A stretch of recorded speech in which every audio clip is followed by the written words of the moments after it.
नमस्कार, मैं अशफी खान और आप देख रहे हैं X24 न्यूज।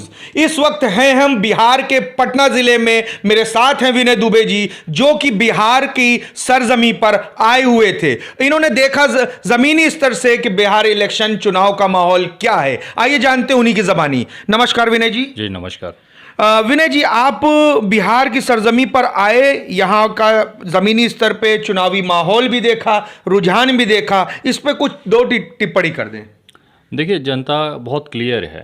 जहाँ पे भी मैं जा रहा हूँ कहीं पे भी नरेंद्र मोदी, भाजपा और नीतीश कुमार का नाम नहीं दिख रहा है, क्योंकि लोगों ने 15 साल झेला है। और उसके बाद इस समय बहुत सारे विकल्प हैं इनके पास। तेजस्वी यादव जैसा विकल्प है, कुछ क्षेत्र ऐसे हैं जहाँ पे पप्पू यादव जी अच्छा फाइट कर रहे हैं, चंद्रशेखर आज़ाद की पार्टी एक अच्छा रुझान लेके जा रही है, कहीं पे पासवान जी की भी पार्टी एक अच्छा लेके जा रही है। तो कहीं ना कहीं ये सब जो इनकी जो नकारात्मकता है भारतीय जनता पार्टी के और नीतीश कुमार की, वो कन्वर्ट हो गई है दूसरे पार्टियों के लिए। बिल्कुल, आपने देखा जमीनी स्तर से कि आरजेडी, एलजेपी, बहुत सी पार्टियां कहीं कहीं पर चुनाव लड़ रही हैं, कहीं कहीं पास नहीं लड़ रही हैं। तो क्या चुनावी माहौल में आपस में कोई साठगांठ दिखा आपको? देखिए, वोट काटने के लिए सारी डमी कैंडिडेट्स उतारी गई हैं। पासवान जी की जो पार्टी है उन्होंने आरजेडी के खिलाफ उम्मीदवार उतारे, लेकिन बीजेपी के खिलाफ नहीं उतारे हैं। ये एक सबसे बड़ा कन्फ्यूजन पैदा करता है, जबकि खुलेआम इन्होंने अलग लड़ने का सुझाव किया था। तो जहाँ जहाँ आरजेडी है वहाँ पे यादव वोट और दलित वोट काटने के लिए पासवान जी ने उम्मीदवार दिए हैं। ये बहुत क्लियर मैसेज है। ये बात मैं नहीं कह रहा हूँ, आपने भी इंटरव्यूज़ लिया, वो समझ में आ रही है। बट कहीं पे भी जो आरजेडी का जो एक लहर है, आरजेडी और कांग्रेस का जो गठबंधन का एक जो लहर है, वो मजबूत है एज़ कम्पेयर टू बीजेपी और कांग्रेस, बीजेपी और एनडीए नीतीश कुमार जेडीयू की। तो ये अच्छी एक खबर है, मतलब एक जनता के अंदर ये रुझान आया है। जैसे ही नीतीश कुमार बोलते हैं या नरेंद्र मोदी बोलते हैं या भाजपा बोलते हैं, वो गालियां देना शुरू करते हैं। जी। अब मुझे नहीं पता कि मतलब हम लोग तो देते हैं, चलिए हम लोग कमियां देखते हैं सारी चीज़ें, बट बिहार का एक वो बंदा गालियां दे रहा है जिसको ज़्यादा न्यूज़ चैनल नहीं समझ में आते, जिसको समाचार सोशल मीडिया नहीं समझ में आता। वो अपने गाँव में पानी घुसा, घर में पानी घुसा, वो देख रहा है और हर साल घुसता है। वो ये देख रहा है कि मेरे बच्चे का जो जब वो मुंबई में फंसा था तो पैदल आया। बिल्कुल, ये सारी चीज़ें ना बिहार की जनता बहुत ग्राउंड लेवल पर महसूस कर रही है। और इसी का नतीजा है कि कोई भी भारतीय जनता पार्टी या एनडीए या जेडीयू का और कोई भी विधायक उम्मीदवार घर नहीं जा रहा है किसी से मिलने, या नगर गली मोहल्ले में नहीं जा रहा है, क्योंकि उनको डर है कि कहीं गए तो पिट जाएंगे। बिल्कुल। एक चीज़ और बता दें विनय जी, ये चिराग पासवान जी ने अभी बीजेपी से अपना बिहार चुनाव में नाता अलग कर लिया है, लेकिन उनके कई इंटरव्यू भी सामने आए जिसमें उन्होंने कहा है कि मेरा बीजेपी के साथ सदैव जिस तरीके से हमारा बना है गठबंधन वैसा ही बना रहेगा। क्या बात थी कि जो बिहार में नीतीश से अलग हुए? देखिए, एक राजनीतिक पैरामीटर होता है, ये कोई नई बात नहीं है।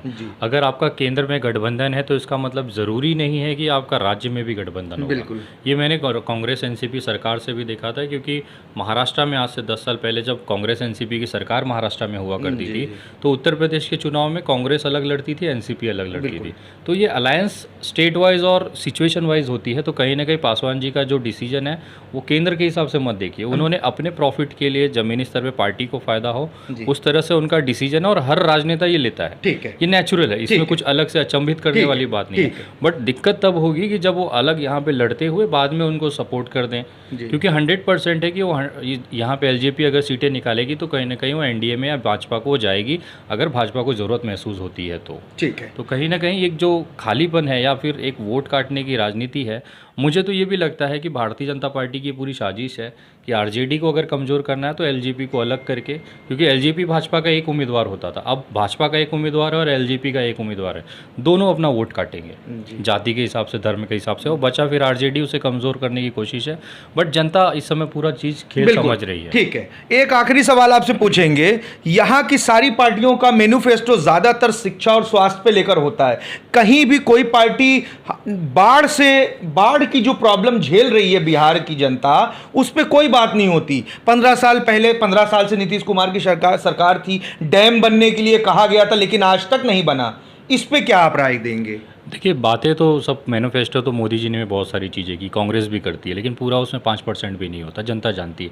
मैनिफेस्टो मतलब सिर्फ एक लॉलीपॉप है, आप उसे एंजॉय करिए, चूसते रहिए, उससे ज़्यादा उसका कीमत या औकात नहीं है। रही बात जो ज़मीनी स्तर की, सबसे बड़ी जो मुद्दा था वो पलायन का, मुझे ऐसा लगता है, क्योंकि गुजरात मार खाते हैं, महाराष्ट्र में जाके मार खाते हैं, दिल्ली में मार खाते हैं, हरियाणा में मार खाते हैं, पंजाब में मार खाता है। मार खाने वाला केवल बिहारी होता है। जी जी कहीं ना कहीं ये जो एक धब्बा है, एक जो सबसे बड़ी जो दिक्कत है वो उसमें लगती है।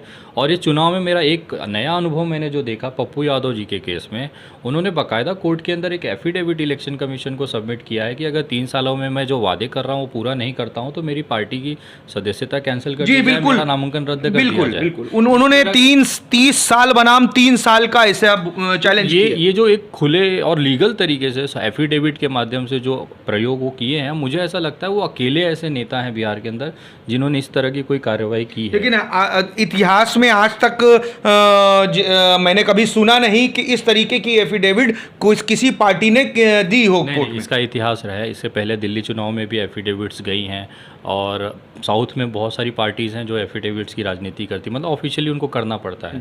एक वचननामा होता है, प्रॉमिस होता है कि अगर मैं ये तोड़ता हूँ तो आप मुझ में मुकदमा दर्ज करके मुझे कानूनी प्रक्रिया के माध्यम से 420 का मामला चला के मुझे जेल भेज सकते हैं। तो पहली बार बिहार में अगर पप्पू यादव जी ने ये अनुभव, ये एक्सपेरिमेंट करने की हिम्मत दिखाई, तो मुझे लगता है कि एक बार उनको समर्थन या एक तरह से उनको सोचना चाहिए जनता। बिल्कुल। एक आखिरी सवाल का जवाब चाहेंगे आपसे। यहाँ बिहार की जनता सबसे ज़्यादा सवाल उठाती है शिक्षा, स्वास्थ्य और बेरोजगारी पर। तो हम आपसे, चूंकि आप ज़मीनी स्तर पे यहाँ पर घूमे हैं, टहले हैं, अलग अलग जगहों का मुआयना भी किया है, तो इन 3 चीज़ों पर, इन 3 अहम मुद्दे पर आपकी अपनी क्या राय है? इसमें सरकार को क्या करना चाहिए? बेसिकली ये मुद्दों का डिस्कशन है ही नहीं। ज़मीनी स्तर की बात कर रहा हूँ मैं आपको। लोग अपनी जाति धर्म पे चल रहे हैं इस समय, बिहार की जो खास है। यादव लोग आरजेडी के पीछे पड़े हुए हैं, पासवान के पीछे पड़े हुए हैं। सवर्ण वोट जो हैं, जो क्षत्रिय ब्राह्मण और ये वगैरह है, ये इसमें से आधा जेडीयू के पास है और आधा बीजेपी के पास है। तो ये जो वोट डाइवर्जन है, मतलब आपस में, और केवल जात के नाम पे। और सबसे बड़ा जो एक वोटर डिसीजन मेकर है वो मुस्लिम जो वोटिंग है वो कंफ्यूज है। वो एमआईएम के साथ जाएगी, कांग्रेस के साथ जाएगी, जेडीयू के साथ, ये हर जगह है। तो ये जो बिखराव है, और ये किसी मुद्दे के ऊपर नहीं है कि आप मुझे शिक्षा दे रहे हैं तो इसके लिए हम आपको वोट करेंगे। ये केवल इसके लिए है क्योंकि आप मेरे जात के हैं, आप मेरे धर्म के हैं, आप मेरे मजहब के हैं, इसके लिए आपको वोट दूंगा। ये जो सबसे खतरनाक जो पहलू है बिहार की जनता का, ये कहीं ना कहीं बिहार को पीछे ले जाएगी। ठीक है। इसमें जितना नेता जिम्मेदार है ना, जिस तरह से बर्बादी का, मैं गारंटी के साथ कह सकता हूँ कि 12 करोड़ 90 लाख जो बिहार की जनता है वो भी उतनी ही जिम्मेदार है जैसे ये नेता जिम्मेदार हैं। क्योंकि जब आप मतदान देने जाते हैं तो अपने स्कूल की बात पे ध्यान नहीं रखते। मेरे बच्चे को हॉस्पिटल ये 20 किलोमीटर 50 किलोमीटर रेफ़र करके एम्बुलेंस से ले जाएंगे, लेकिन वोट देने के लिए इनके लिए 500 रुपया बहुत होता है। उससे ज़्यादा ये एम्बुलेंस का पैसा देंगे अगर इनका बेटे को कुछ सांप काट लेगा। छोटी सी नॉर्मल घटना है, अगर एक सांप काट लेता है, क्योंकि ग्रामीण इलाका है, इनको ये 100 किलोमीटर दवा कराने के लिए ले जाएंगे, झाड़ फूक कराने के लिए ले जाएंगे। लेकिन वही जब वोट के टाइम आता है, अगर ये चाहे तो अपने लड़के अपने ज़िले में, अपने घर में, अपने गाँव में अस्पताल बनवा सकते हैं, लेकिन उस पर ना फोकस करके ये 500 रुपये पे फोकस करते हैं और उस पर बिक जाते हैं। और उसके बाद पूरा दुनिया जानता है कि किस तरह से गिरा के कुत्तों के जैसे गुजरात में मारा जाता है। ठीक है। ये थे विनय दुबे जिन्होंने अपनी राय इलेक्शन में ये दी कि ज़मीनी स्तर पर लोग जातिवाद आज भी यहाँ पर बना हुआ है। यादव को वोट करता है, जेडीयू को समर्थन करता है, बीजेपी श्रवण समाज नीतीश कुमार और भाजपा सरकार को करती है। देखते हैं, आप हमारे चैनल X24 न्यूज़ में बने रहिए। आगे का इलेक्शन का सारी अपडेट हम आपको देते रहेंगे। मैं अशफी खान और आप देख रहे हैं X24 न्यूज़, सत्यमेव जयते।